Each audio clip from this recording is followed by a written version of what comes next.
আসসালামু আলাইকুম। আপনারা দেখছেন সিভেন টিভি ইউএসএ সংবাদ বুলেটিন। সঙ্গে আছি আমি আইনাল হক। শুরুতেই এসেনশিয়াল হোম কেয়ার সংবাদ শিরোনাম। গাজার 10 লাখ ফিলিস্তিনিকে লিবিয়ায় স্থানান্তরের পরিকল্পনা ট্রাম্প প্রশাসনের। সিরিয়ার প্রেসিডেন্টকে হত্যার ছক করেছিল যুক্তরাষ্ট্র, দাবি মার্কিন সিনেটরের। অবৈধ ভারতীয়দের নিয়ম মেনে ফেরত পাঠাবে বাংলাদেশ, বললেন স্বরাষ্ট্র উপদেষ্টা। এবং শর্ত সাপেক্ষে আওয়ামী লীগের কর্মীরা বিএনপির সদস্য হতে পারবে, জানালেন আমির খসরু। শুনছিলেন এসেনশিয়াল হোম কেয়ার সংবাদ শিরোনাম। এবার বিস্তারিত। যুক্তরাষ্ট্রের প্রেসিডেন্ট ডোনাল্ড ট্রাম্প প্রশাসন গাজার 10 লাখ ফিলিস্তিনিকে স্থায়ীভাবে লিবিয়ায় স্থানান্তরের পরিকল্পনা করেছিল বলে এনবিসি নিউজের এক প্রতিবেদনে দাবি করা হয়েছে। নাম প্রকাশে অনিচ্ছুক 5টি সূত্র জানিয়েছে বিষয়ে লিবিয়ার নেতাদের সঙ্গে আলোচনা হয়েছে। প্রতিবেদনে বলা হয়, পুনর্বাসনের বিনিময়ে যুক্তরাষ্ট্র লিবিয়ার জব্দ করা কয়েক বিলিয়ন ডলার মুক্তি দিতে পারে। তবে মার্কিন পররাষ্ট্র দপ্তর এই পরিকল্পনার খবর অস্বীকার করেছে। হামাসের এক শীর্ষ নেতা এই বিষয়ে কোনো তথ্য না থাকার কথা জানান। বিশেষজ্ঞদের মতে, রাজনৈতিক সংকটে থাকা লিবিয়ায় এই ধরনের পরিকল্পনা বাস্তবায়ন করা অত্যন্ত জটিল ও অস্থিতিশীল পরিস্থিতি সৃষ্টি করতে পারে। সিরিয়ার নতুন প্রেসিডেন্ট আহমেদ আল শারাকে হত্যার পরিকল্পনা করেছিল যুক্তরাষ্ট্র, এমন বিস্ফোরকে দাবি করেছেন ডেমোক্র্যাট সিনেটর জিন শাহিন।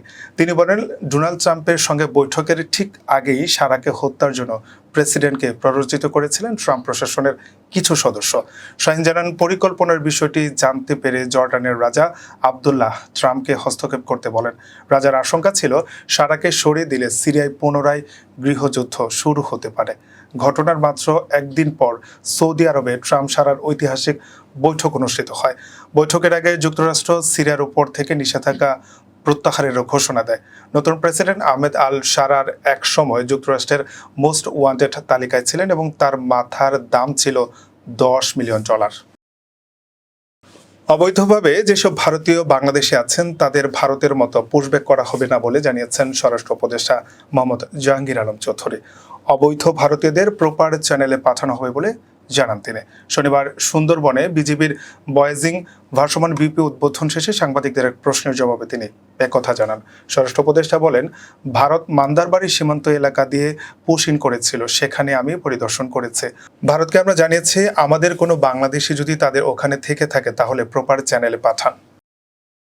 আওয়ামী লীগের চিহ্নিত দোসররা বিএনপির সদস্য হতে পারবে না, তবে যারা বিএনপির কার্যক্রমে বাধা দেয়নি, হয়রানি করেনি কিংবা পরোক্ষভাবে সহযোগিতা করেছে তারা চাইলে বিএনপির সদস্য হতে পারবে বলে মন্তব্য করেছেন দলটির স্থায়ী কমিটির সদস্য আমির খসরু মাহমুদ চৌধুরী। শনিবার দুপুরে চট্টগ্রামের কাজীর দেওয়ারিতে বিভাগীয় পর্যায়ে সদস্য ফরম বিতরণ ও নবায়ন কার্যক্রমে প্রধান অতিথি হিসেবে তিনি একথা বলেন। আমির খসরু বলেন, দেশের বৃহত্তর অংশকে বিএনপির সদস্য করতে হবে, তবে সমাজের অগ্রহণযোগ্য ব্যক্তি, চাঁদাবাজ, দুর্নীতিবাজদের সদস্য কার্যক্রমের বাইরে রাখার চেষ্টা করতে হবে। এ সময় সদস্য কার্যক্রম দৃশ্যমান করার কথাও বলেন তিনি। বিএনপির নেতা কর্মীদেরকে হয়রানির শিকার করে নাই,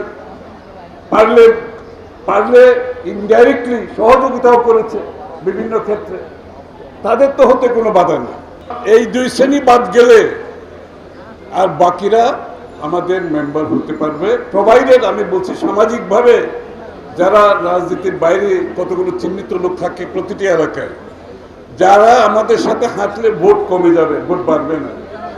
আপনারা বুঝেন যে এইসব লোকগুলোর চেহারা দেখলে মানুষ সরে যায়, মানুষ আমাদের সম্বন্ধে ভুল ধারণা করে, এই লোকগুলোকে একটু দূরে রাখার চেষ্টা করবে। এবার কর্ণফুলী ইনকাম ট্যাক্স সংবাদ শিরোনাম।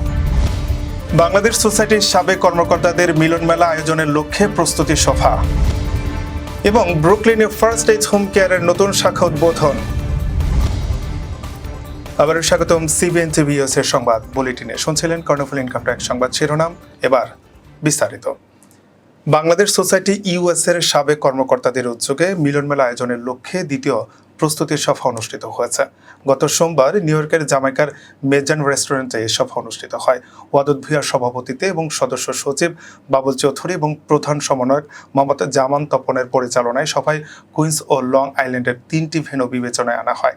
সভায় পূর্ণাঙ্গ কমিটি গঠন, বাজেট প্রণয়ন, সাংস্কৃতিক অনুষ্ঠান, ম্যাগাজিন প্রকাশ, অতিথি নির্বাচন, রেজিস্ট্রেশন প্রক্রিয়া, সম্ভাব্য স্থান ও সময় নির্ধারণ সহ গুরুত্বপূর্ণ বিষয়ে আলোচনা করা হয়। ব্রুকলিনে ফার্স্ট এজ হোম কেয়ারের নতুন শাখার উদ্বোধন করা হয়েছে। গত 14 মে সন্ধ্যায় কনি আইল্যান্ড অ্যাভিনিউতে ফিতা কেটে নতুন এই শাখার উদ্বোধন করা হয়েছে।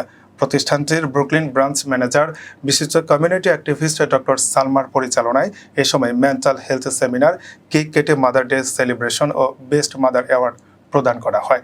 এই সময় প্রতিষ্ঠানের কর্মকর্তা কর্মচারীরা উপস্থিত ছিলেন। ফার্স্ট এড হোম কেয়ারের প্রেসিডেন্ট ডাক্তার শাহজাদি পারভিন ও ভাইস প্রেসিডেন্ট ডাক্তার জি.সি. প্যাট জানান, হোম কেয়ারের সেবাকে মানুষের দোরগোড়ায় পৌঁছে দিতে আমাদের এই উদ্যোগ।